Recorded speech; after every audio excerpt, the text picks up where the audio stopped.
Iglesia Cristiana Internacional. Los hijos son como saetas.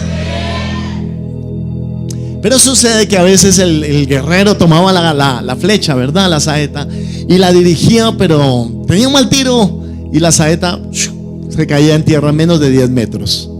Y todos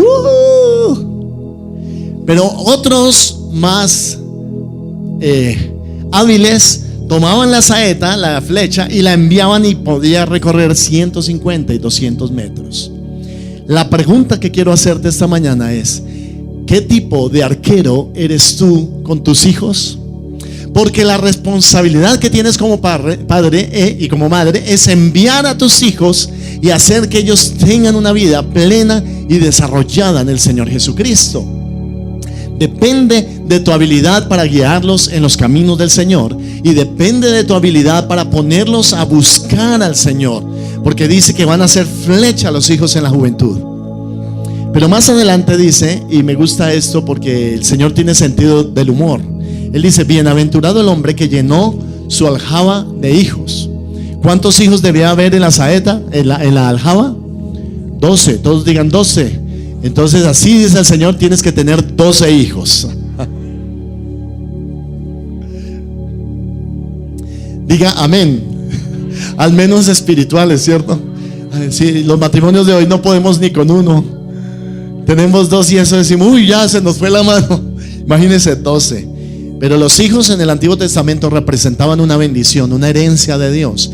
Representaban la posteridad de tu nombre para mucho tiempo. Y yo declaro que esta iglesia va a tener muchos hijos espirituales. Amén. Que tendremos mucha bendición y que vamos a mandar a nuestros hijos en la vida tan alto como nosotros mismos podamos hacer de ellos. Amén. Dirigiéndolos y enfocándolos hacia un objetivo claro en el nombre del Señor. Póngase de pie, vamos a orar por este mensaje que voy a compartir esta mañana: la gloria de Dios en la iglesia. La gloria de Dios en la iglesia. Padre, hemos venido dispuestos para ti, Señor. Gracias por nuestros hijos. Gracias, Señor, por nuestras familias. Son una bendición. Si no edificares tú la casa, Señor, en vano trabajaríamos los que la edificamos. Pero, Señor, sabemos, Señor, que tú estás edificando nuestras casas, nuestros hogares. Y gracias por esas bendiciones que recibimos de ti. Hoy bendigo, Señor, a nuestros hijos. Bendiga a sus hijos un momento allí. Bendigo a mis hijitos, Señor. Bendigo a mi posteridad, a mis hijos. Te pido que ellos vuelen tan lejos como una saeta, Señor. Que ellos tengan el potencial, Señor, para avanzar en la vida como una flecha. Y que tengan el potencial, Señor, para dar en el blanco, Señor, teniendo una vida de testimonio, una vida que agrada a Dios. Te lo pedimos esta mañana, Señor. Gracias por este mensaje: la gloria de Dios en la iglesia, en el nombre de Jesús. Amén y amén. Tome asiento, por favor, y voy a buscar el libro de Ageo. Ageo es uno de los profetas menores y es uno de los libros más cortos de la Biblia. Apenas tiene 2 capítulos. Pero me gustaría hoy enfocar a Ageo como uno de los libros que nos devuelve algo muy importante que debe tener toda iglesia, y es la conciencia de que tenemos un llamado muy grande para la gloria del Señor. Como iglesia, usted y yo tenemos un llamado grande. ¿Cuántos dicen amén? Dígame amén. Amén. El llamado que Dios tiene para la iglesia es un llamado sublime, glorioso, precioso. La iglesia es un lugar precioso. La iglesia es un lugar relevante, es un lugar importante. Por esa razón vamos a leer este libro de Ageo, el capítulo 1. Dice: en el año 2 del rey Darío. ¿Me sigue, hermano? ¿Ya están allí? Si no han encontrado todavía Ageo, está entre Sofonías y Zacarías. Quedó igual, ¿verdad? Entonces 3 libros antes de Mateo. Ah, sí, ese sí. 3 libros antes de Mateo. Ageo, como dije, es uno de los profetas menores que no porque es menor su profecía, sino porque la extensión de su profecía es corta a nivel de los libros escritos. Pero es un profeta con toda la autoridad de Dios. Jeremías, Isaías, Ezequiel, desde Daniel, los profetas menores: Daniel, Oseas, Joel, Amos, Abdías, Jonás, Miqueas, Nahum, Habacuc, Sofonías, Ageo, Zacarías y Malaquías. Ahí están todos los profetas menores. Y Ageo tiene la fortuna de profetizar en una de las épocas más bonitas del pueblo de Israel. ¿Qué había pasado? Ellos habían regresado a la tierra y tenían como misión reedificar la ciudad. Y en ese afán de reedificar la ciudad, había un gobernador, había un sacerdote. El gobernador tenía por nombre Zorobabel, y el sacerdote Josué, que era hijo de Josadac. Y parece que habían entrado en un letargo espiritual, y fue necesario que el Señor empezara como a moverlos de ese letargo espiritual. Y este va a ser un mensaje de esos que a veces nos tocan ahí en lo profundo, que no causa risa necesariamente, pero quiero manifestarlo porque es una de las palabras bien lindas para terminar esta semana de santificación que el Señor nos permitió como iglesia tener. No sé si usted pudo venir o no, no sé si pudo participar o no, pero hoy va a comer el mismo alimento que comimos durante esta semana, hermano. Palabra de Dios, amén. Dice el versículo 1: en el año segundo del rey Darío, en el mes sexto, en el primer día del mes, vino palabra de Jehová por medio de el profeta Ageo a Zorobabel, hijo de Salatiel, gobernador de Judá, y a Josué, hijo de Josadac, sumo sacerdote, diciendo: así ha hablado Jehová de los ejércitos, diciendo: este pueblo dice, no ha llegado aún el tiempo de que la casa de Jehová sea reedificada. Entonces vino palabra de Jehová por medio del profeta Ageo, diciendo: es para vosotros tiempo, para vosotros, de habitar en vuestras casas artesonadas, y esta casa está desierta. Pues así ha dicho Jehová de los ejércitos, léalo conmigo: meditad bien sobre vuestros caminos. Sembráis mucho y recogéis poco, coméis y no os saciáis, bebéis y no quedáis satisfechos, os vestís y no os calentáis, y el que trabaja a jornal recibe su jornal en saco roto. Así ha dicho Jehová de los ejércitos: meditad sobre vuestros caminos. Subid al monte, traed madera, reedificad la casa, y pondré en ella mi voluntad, y seré glorificado, ha dicho Jehová. Buscáis mucho y halláis poco, encerráis en casa, y yo lo disiparé en un soplo. ¿Por qué?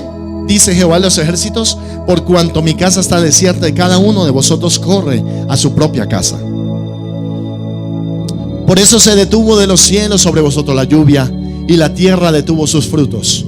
Llamé la sequía sobre esta tierra y sobre los montes, sobre el trigo, sobre el vino, sobre el aceite, sobre todo lo que la tierra produce, sobre los hombres y sobre las bestias, y sobre todo trabajo de manos.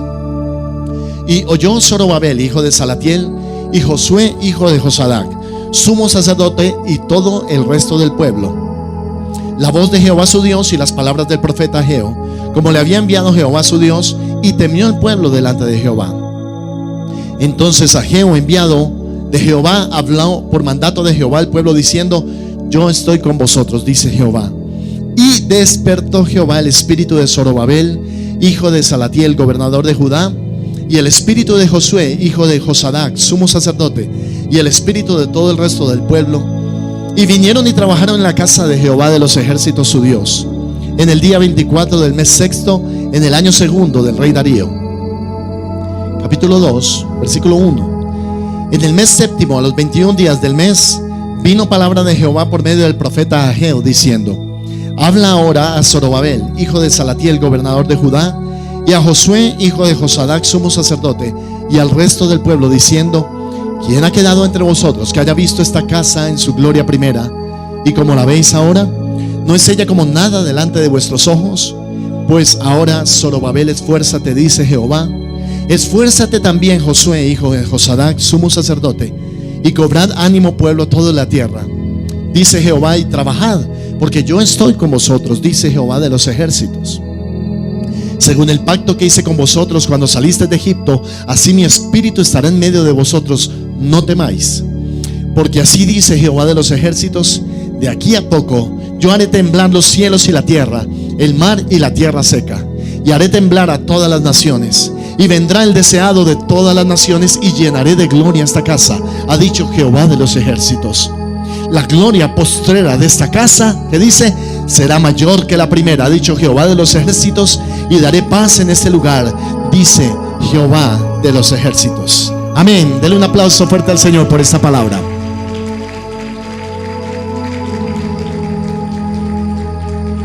uno de los problemas que ellos enfrentaron es que al regresar a Jerusalén, la ciudad había sido devastada por la guerra y las edificaciones, muchas de ellas habían caído. Incluso el templo del Señor, que tuvo toda la gloria bajo Salomón, también había caído. Y de lo que ellos encontraron al regresar a la ciudad fue que había un gran trabajo por realizar, pero nadie quería hacerlo. Había una gran obra por hacer, pero nadie quería enfrentar esa responsabilidad. Y ni siquiera el gobernador, ni tampoco el sacerdote o el profeta estaban allí para trabajar. Dios tuvo que levantar a Ageo en tiempos difíciles para volver a tocar el corazón del pueblo, para que trabajaran en la casa de Dios. Y esta palabra tiene un objetivo fundamental, y es encontrar la razón o las razones por la cual una familia o una vida está mal, muchas veces atravesando crisis en la vida personal, o como familia están atravesando crisis. Y la razón por la que ellos estaban mal es porque habían dejado al Señor. El hecho de que el templo no hubiera sido reparado y reedificado quiere decir que no había un lugar de adoración para el Señor. La casa del Señor no estaba en pie, no había palabra, no había profecía, no había alabanza y adoración. Y entonces el pueblo, cada uno miraba cómo resolver los problemas por ellos mismos. Pero también eso, según lo que dice el Señor, el pueblo presentaba excusas o disculpas. Una de ellas era que no tenían el tiempo. Y la razón de esto está en el versículo 2. Dice: este pueblo, dice el Señor, no ha llegado aún el tiempo de que la casa de Jehová sea reedificada. Y el pueblo se consolaba con la idea de que todavía no tenían el tiempo, no había llegado el tiempo para que la casa del Señor fuera reedificada. Y no nos parece que esa es la misma disculpa que tenemos hoy en día nosotros. De igual manera, nosotros decimos: no tengo el tiempo. ¿Y será que sí es que no tenemos el tiempo para buscar de Dios? ¿O será por el contrario, que nosotros mismos nos hemos llenado de tantas ocupaciones que hemos dejado a Dios de último? Para Dios era importante que su casa estuviera abierta.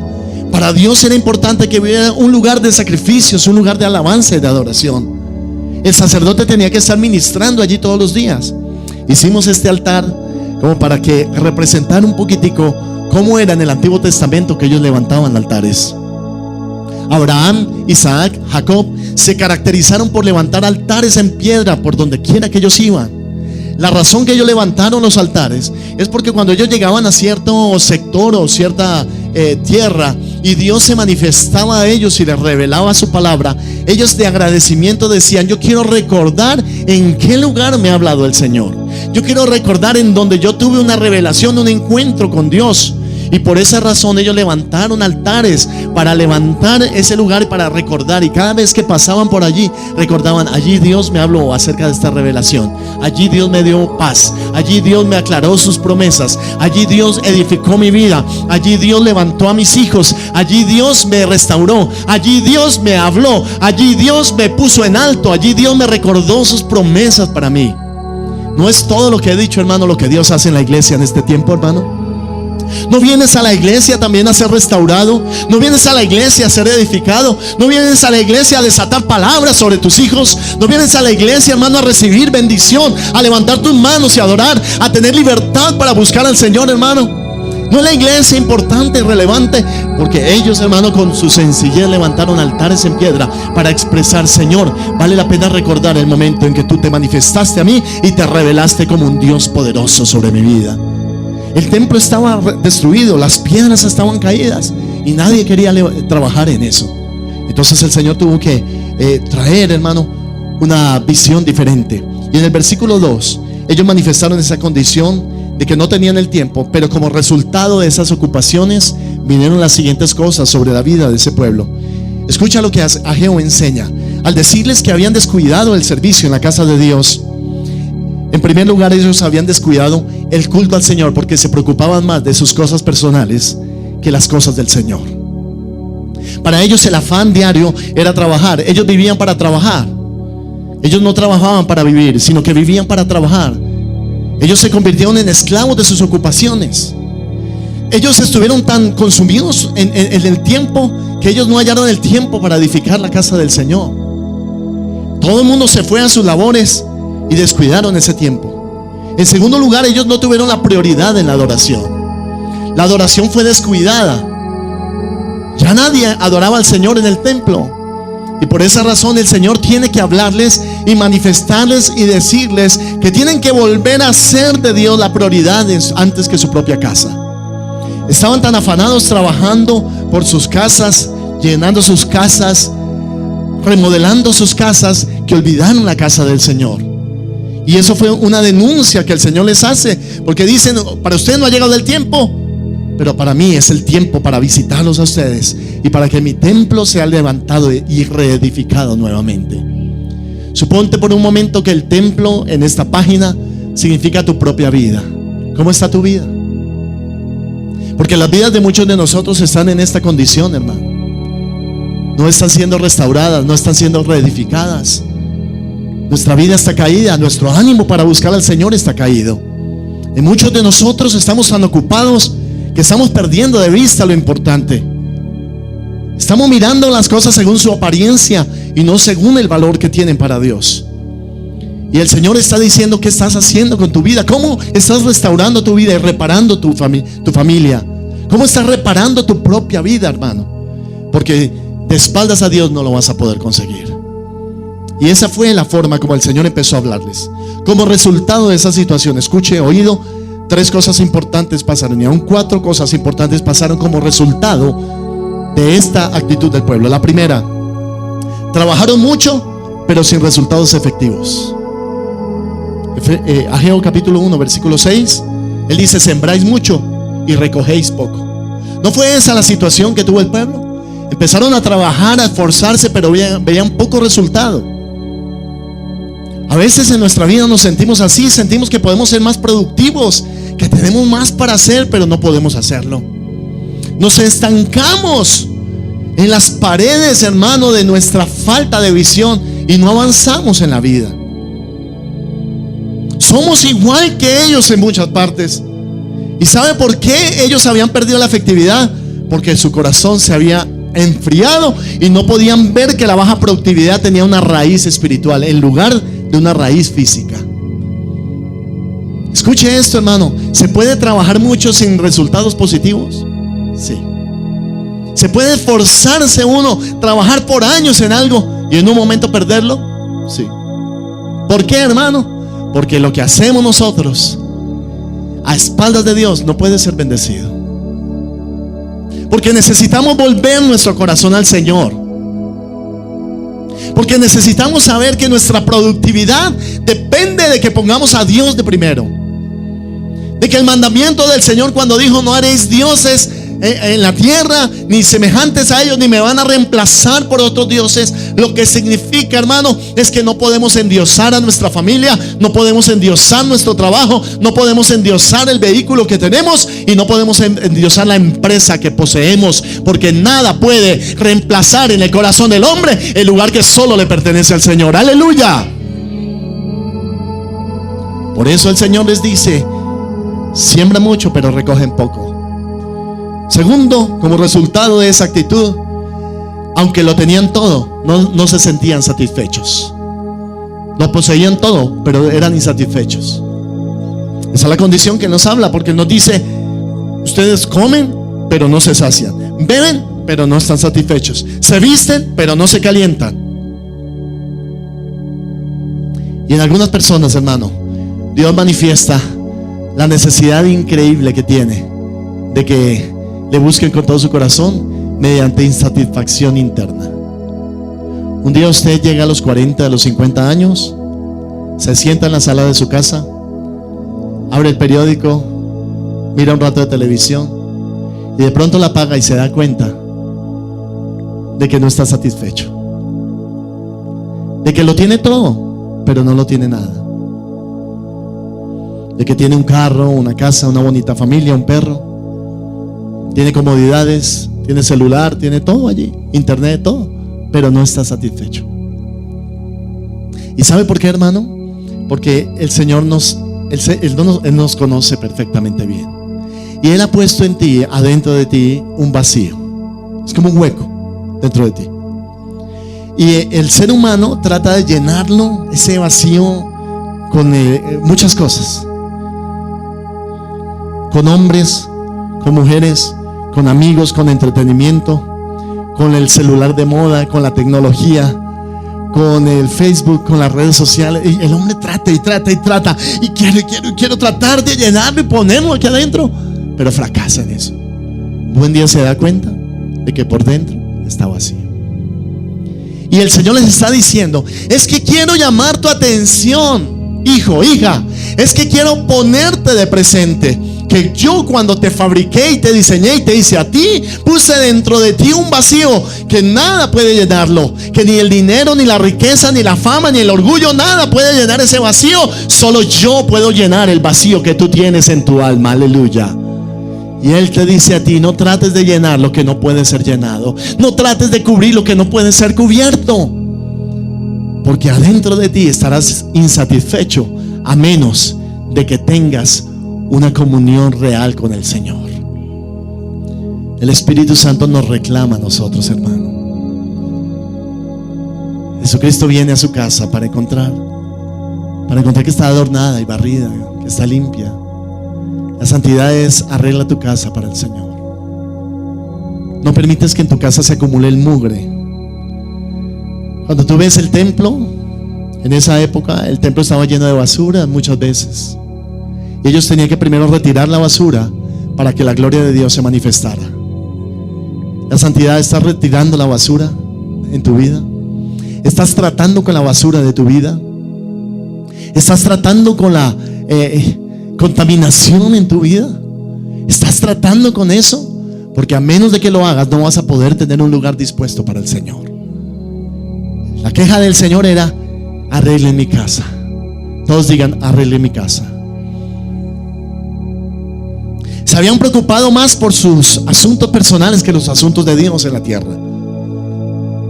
Yo siempre les he compartido esto, hermanos, que la oración del Padre Nuestro es una oración sin egoísmo. Porque la oración del Padre Nuestro dice las siguientes palabras. Dice: Padre nuestro que estás en los cielos, santificado sea tu nombre. Pero después dice: hágase tu voluntad. ¿En dónde? En los cielos como aquí en la tierra. Y me he parado allí y digo: ¿y quién hace la voluntad de Dios aquí en la tierra? ¿Quién es el responsable de hacer la voluntad de Dios en la tierra? Si no somos nosotros, hermanos. Tú y yo somos los responsables de hacer la voluntad de Dios en la tierra. ¿Cómo va a venir el reino de Dios a la tierra si la iglesia no está haciendo la obra del Señor en la tierra? ¿Cómo va a venir el reino de Dios a la tierra si la iglesia no se pone el overol y trabaja por el reino de Dios en la tierra? El Señor les dice: ustedes hayan tiempo para trabajar y para muchas cosas. Pero escuche, como resultado de eso, siguiente punto, ellos encontraron, hermanos, que la situación económica no les alcanzaba para cubrir sus necesidades. Mira esto, en Ageo 1:6 dice: y el que trabaja a jornal, ¿recibe su jornal en qué? Los varones, ¿usted le ha pasado? A mí hace tiempo no me pasa, gloria a Dios, que las monedas van abriendo un huequito en el bolsillo del pantalón, ¿sí o no? La moneda, las llaves van haciendo un huequito. Las mujeres no, porque las mujeres no usan pantalón. Por lo menos no cargan las monedas en los bolsillos, nosotros sí. Y resulta que de tanto cargar las monedas en los bolsillos, de repente se abre un huequito. Pero el huequito, yo no me pregunté cómo, pero un hueco en el pantalón tiende a crecer, tiende a ampliarse, expandirse. Si le dije a los hombres en este momento: muestren sus bolsillos, espero que ninguno tenga el bolsillo roto, ¿no? Pero cuando mete un billete de 50,000 pesos y usted llega a la casa y dice: voy a sacar el billete de 50,000, y mete el bolsillo y dice: no está. Mete la mano en el bolsillo y dice: no está. Y sigue profundizando y no. Y de repente toca el huequito. ¿Usted qué dice? Ay, se me fue el billetico de 50,000 por el hueco. Dice: ¿por qué no lo reparé? ¿Por qué no cosí el bolsillo? Y sabe, hermano, muchos de ustedes el día de la quincena reciben el salario y en la tarde ya no tienen para qué. Como ya no tienen plata. Al día siguiente ya se les acabó. Y no quiero que me levanten la mano ni me digan amén. Pero yo lo vi en la oficina cuando yo trabajaba. Yo recuerdo, hermano, que la gente era impresionante. La gente recibía fila de acreedores el día del pago de la nómina. y empezaba a pagar las medias veladas, las mujeres. El maquillaje, Ebel y Jambal, los aretes y accesorios, Trun, la tienda de modas. En los zapatos, porque las empresas parece un mercado persa, ¿no? Y usted iba a mirar en la tarde aquí cuál era su salario y ya no tenía plata. Yo vi gente que el día siguiente al pago de la nómina pedía prestado para almorzar. Vicepresidentes que pedían prestado para almorzar. Entonces hay algo que yo tengo que entender, hermano, y es que muchas veces mi problema no es falta de finanzas, mi problema no es que no haya trabajo, mi problema no es que no haya dinero. Muchas veces mi problema, hermano, es que tengo un bolsillo, pero tengo un bolsillo roto en mi vida. ¿Cuándo tenemos un bolsillo roto en nuestras vidas? Tenemos el bolsillo roto porque, hermanos, hemos descuidado al Señor, porque hemos descuidado su casa. Porque cuando recibimos la quincena, lo primero que pensamos en nosotros mismos, en las deudas, pero no, lo primero que pensamos no es el Señor. Y yo quise predicar este mensaje que no fuera en nómina, en quincena, precisamente para decirles a ustedes, hermanos, que el problema no son las finanzas. El problema es Dios, ¿dónde está en tu vida, hermano? Este es un mensaje de esos que me gusta dar, porque me pone de presente qué es lo que Dios está buscando en su pueblo, qué es lo que el impacto que Dios quiere lograr en ti con esta palabra. Es decirte que a menos que pongas de primero al Señor, hermano, tendrás tu bolsillo roto. A menos que pongas de primero al Señor y lo honres de primero, no te alcanzará el dinero. Pero cuando tú buscas al Señor, cuando tú lo pones al de primero, cuando tú lo buscas a Él con todo tu corazón, cuando tú lo honras a Él con tus bienes, ¿qué es lo que viene, hermano, como resultado de eso en tu vida? Que las finanzas se restauran en tu propia vida, aleluya. Que los bolsillos ya no están rotos, que se cosen, hermano, y no porque tú hagas nada, sino porque el Señor pelea por ti las batallas. ¿Cuántos quieren que Dios pelee por ellos las batallas? ¿Cuántos quieren tener sus bolsillos que no estén rotos, que puedan meter el dinero y el dinero produzca, que sean productivos, que alcancen las metas y los sueños? Tienen que hacerlo de la mano de Dios. Tienen que volver su corazón al Señor, hermanos.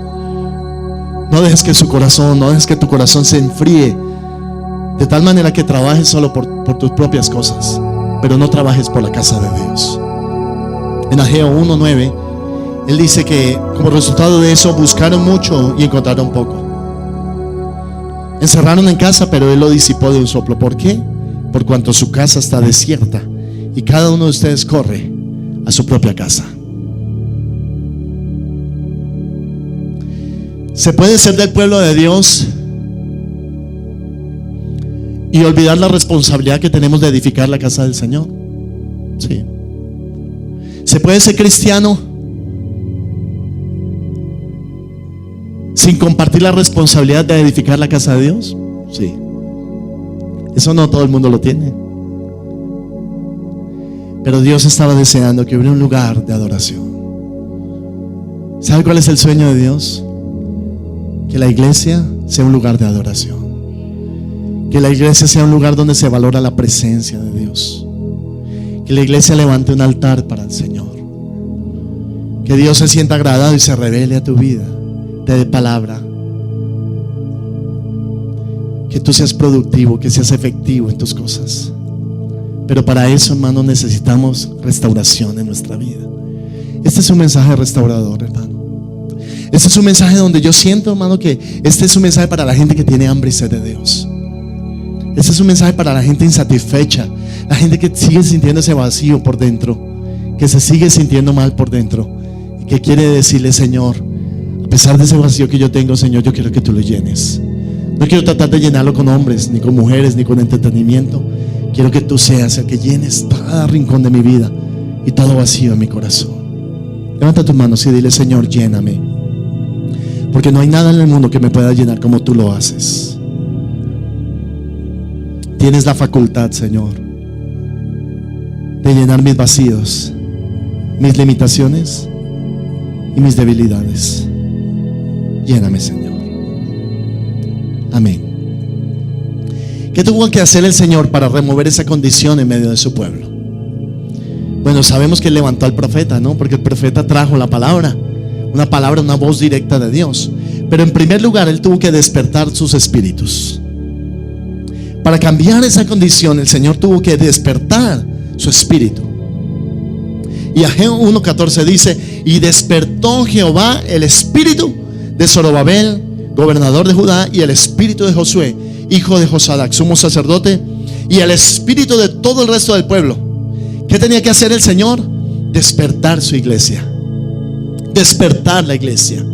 Hay gente que dice que la iglesia es un gigante dormido. Otros dicen que la iglesia es un león dormido. Porque lo que puede hacer Dios a través de su iglesia todavía no ha sido escrito en ninguna parte, hermano. Porque la iglesia tiene la facultad y el potencial de remover la sociedad, de remover el poder, de remover las tinieblas. Tiene la facultad de que una iglesia que marcha hacia adelante tiene la facultad de hacer retroceder el mundo de tinieblas. Cuando la iglesia y la gente de la iglesia está marchando hacia adelante, el enemigo retrocede. Pero cuando la iglesia pierde su posición, el enemigo avanza.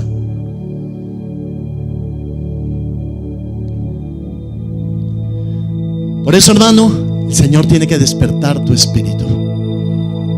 Si tu espíritu ha estado dormido, si ha sido más importante toda esa cantidad de cosas que te rodean que la presencia de Dios, tiene que despertar tu espíritu. El problema, hermano, eran espíritus dormidos. Espíritus dormidos, gente con potencial, gente con muchas cosas para hacer, para dar, para avanzar, para producir, para emprender, pero con espíritus dormidos. Y con espíritus dormidos el Señor no puede hacer nada. ¿Cuándo se durmió el espíritu de esta gente, hermano? ¿Cuándo se durmió el espíritu de los líderes del pueblo? ¿Cuándo se durmió el espíritu de esta gente? No lo sabemos. Tal vez los fracasos, tal vez el hecho de que la obra es grande y exige mucho trabajo los desanimó. Quizá los problemas en la vida los enredaron a tal punto que perdieron la visión y la facultad de ver lo que Dios estaba viendo. ¿Qué está viendo Dios en este tiempo para ti? ¿Qué está viendo Dios en este tiempo para tu vida? ¿Qué está viendo Dios en este tiempo para esta iglesia, hermano? Porque te aseguro que la visión que tiene Dios para ti, para tu familia, para tu iglesia en este tiempo es una visión grande en la cual Él quiere usar a esta iglesia para cosas grandes en el nombre del Señor Jesucristo. ¿Cuántos dicen amén? Dale ese aplauso fuerte al Señor. Pero necesitamos despertar nuestro espíritu, hermano. Si nuestro espíritu está dormido. ¿Y cómo se despierta el espíritu? Es la pregunta. El espíritu se despierta orando, buscando desgarradoramente, apasionadamente la presencia. El espíritu se despierta, hermano, obligando a la carne a orar, a buscar, a ayunar, a servir, obligando nuestras propias vidas a ir a la presencia del Señor y trabajar, hermano. No hay otra forma de despertar el espíritu.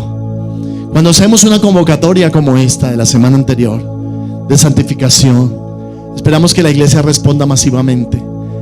Esperamos que la iglesia venga. Esperamos que la iglesia se meta. Esperamos que la iglesia, que si Dios te ha dado un ladrillito para poner allí en el muro del templo del Señor, tú lo pongas, hermano. Esperamos que la iglesia se remangue y trabaje. Pero no lo hacemos. Pero no buscamos. Pero no vamos delante del Señor a decirle: Señor, tú nos estás llamando. Una convocatoria del Señor es importante, hermano. ¿Quién va a pelear por tu familia? ¿Quién va a luchar por tus hijos? ¿Quién va a sacar adelante tu hogar? ¿El vecino? ¿El jefe? ¿La empresa? ¿Quién va a pelear por los tuyos? No nos toca a nosotros, hermano, pelear por los nuestros. Restaurar nuestra familia, restaurar nuestra casa, restaurar nuestra propia vida, despertar el espíritu. De repente, hermano, Dios coloca su Espíritu Santo sobre el pueblo, sobre los líderes. Quería predicar este mensaje esta mañana porque la gloria del Señor va a descender sobre esta iglesia. Porque con esta palabra, Señor, está despertando tu espíritu. un afán en el corazón de Dios por despertarte, hermano. Porque tengas oración, búsqueda en tu vida. Porque lleves el peso de la gloria en tu vida, hermano. Porque Dios te ha traído hasta este tiempo para tocarte, para mover las fibras más profundas de tu corazón. ¿Hace cuánto no lloras en la presencia? ¿Hace cuánto no te quebrantas leyendo la palabra? ¿Hace cuánto no ayunas? ¿Hace cuánto no te desgarras tu alma delante del Señor? Porque yo he visto gente así desgarrada, hermano, cuando vienen las dificultades, los problemas en la vida. Pero al Señor no le gusta hacer eso. Al Señor le gusta que tú lo busques porque tu espíritu se despertó. Porque el Espíritu Santo te está hablando esta mañana y está activando tu espíritu. Necesitas activarte espiritualmente, hermano. Algunos de ustedes fueron siervos de Dios. En otras iglesias enseñaron la palabra. Algunos de ustedes cuidaron niños. Algunos de ustedes fueron líderes, pero hoy en día no lo están haciendo. ¿A quién tiene que despertar primero el Señor en todo el pueblo, hermano? Al liderazgo, a los líderes. Esto es como que el Señor quiere contagiar la iglesia de espiritualidad, de que tú te santifiques en medio de ese río, ese fluir de la presencia del Señor. Porque aquí está el Señor y está santificándote con la palabra, está lavándote. Venir a la iglesia es importante, hermano. Venir a la iglesia es relevante. Venir a la iglesia es clave en tu vida. Es clave, es importante, hermano, para escuchar esto que el Señor nos está hablando. Despiértate, pueblo de Dios. Despiértate, pueblo de Dios. Ya basta ya el momento de dormir. Has estado dormido, aletargado por mucho tiempo. Ya no es momento de dormir.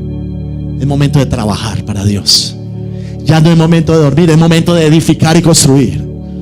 Ya no es momento de dormir, es momento de avanzar en la vida, hermano. Ya no es tiempo de dormir, de lamentarse de lo que pasó, de lo que fuiste, de lo que quedó atrás. Es el tiempo para mirar lo que Dios tiene para ti en adelante, hermano.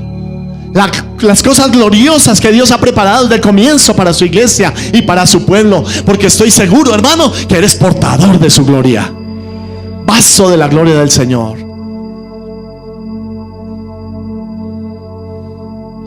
En primer lugar, despertó sus espíritus. En segundo lugar, aumentó la fe de ellos. Versículo 13 dice: y cuando oyeron las palabras del profeta, como le había enviado Jehová su Dios, y temió el pueblo delante de Jehová. Y entonces Ageo, enviado de Jehová, habló por mandato de Jehová al pueblo diciendo: ¿qué les dijo el Señor? Yo estoy con vosotros. Yo estoy con vosotros. ¿Qué significa esta palabra, hermano? ¿Qué significa yo estoy con vosotros? Que ellos pensaron que estaban trabajando solos. Ellos pensaron que estaban luchando solos. Ellos pensaron que estaban tratando y que Dios los llamaba a edificar, pero solos. Y la vida solo es muy difícil. La vida sin ayuda de otros es muy difícil. Necesitas de la iglesia. Necesitas luchar con otros. Necesitas trabajar con otros. Caminar en el camino del Señor con otros. Solo no vas a poder hacerlo. Pero el Señor entonces te dice: yo estoy con vosotros. ¿Qué es lo que está diciendo el Señor, hermano? No estás solo. No digas que te tocó muy duro, que tú eres el único que lucha y que trabaja. No digas que es por ti. No digas que tú solo estás llevando toda la carga y toda la responsabilidad. Porque el Señor te dice: yo estoy luchando contigo. Denle un aplauso al Señor. Yo estoy luchando contigo.